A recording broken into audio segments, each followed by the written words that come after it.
sing. I wasn't ready to go just yet, so we'll see what happens.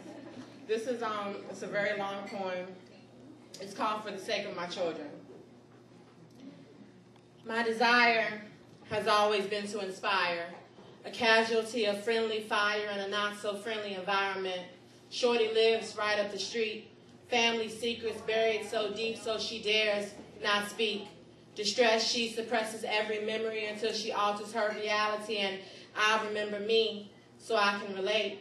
Should have been having tea parties and playing with Barbies, overlooked and forgotten, forsaken and downtrodden.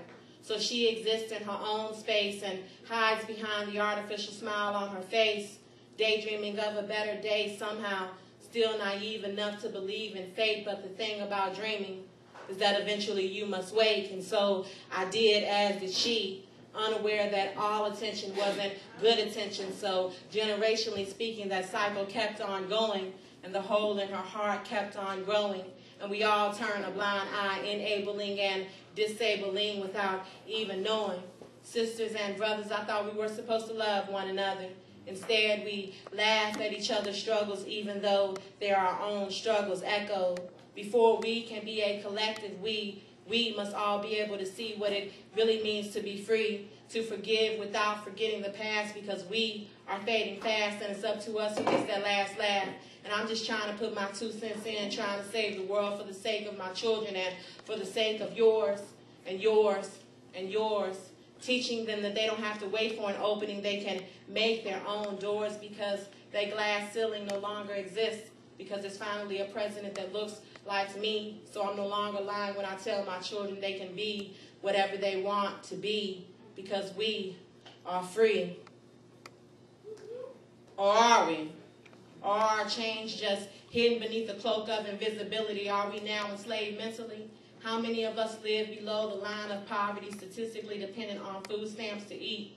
Generations living in the same housing project, and you think that happened by accident? Or is it merely a reflection of the lynch letter still in effect to this day, because 9 out of 10 times we get in our own way? How many crimes are black on black? The truth is tragic. Slavery conditioned men to not be fathers, and that didn't change when slavery was abolished. Pardon me while I impart some knowledge. Daddy isn't home because his daddy wasn't home. He will never know how to be a father because his own father never taught him.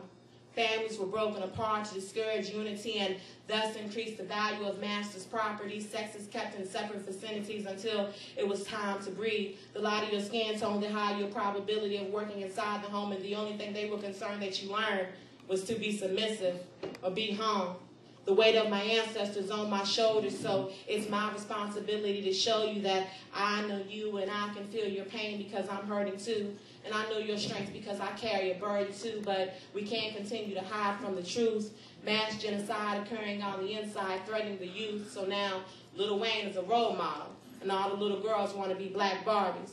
Thinking bouncing a ball is the only way out the hood, rather play PlayStation than to read a book. Misplaced priorities, but I feel a change coming over me, and I need you all to come with me. In need of direction, just follow me. I am a mother inherently, and my first responsibility is to teach them that freedom isn't all that free, and to honor those who died so we could have it.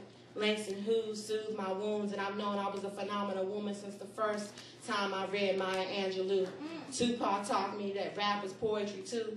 Coltrane chose to play his pain, but the government still refused to take the blame for the men in Tuskegee being experimented on, spreading syphilis in our stronghold, using an STD as population control, and I'm fighting World War IV every time I walk out my own front door, because it never fails to hit me in the face. It's 2011, and the world's still racist and sexist and classist. President Obama bullied into showing his birth certificate, all because Donald Trump asked he should have told him to kiss his presidential ass. Sex.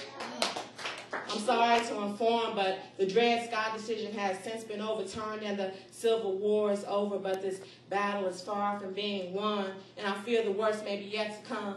So many of our youth don't even graduate high school. They think education is a waste of time, adding insult to the injuries of the Little Rock Nine. Asked the Gen 6 their definition of justice. Had to fight until the 20th century for women to receive the right to vote in November 2008 did inspire hope, but now I'm thinking no taxation without representation was merely a manifestation of my mind, because I'm being taxed and I can't remember the last time I felt represented. I refuse to be considered a victim or a statistic, and all I need you to do is listen. Let me elevate you as I educate you. If you feel lost, I can redirect you, ready to put misconceptions to rest. We can't move forward until we overcome the past.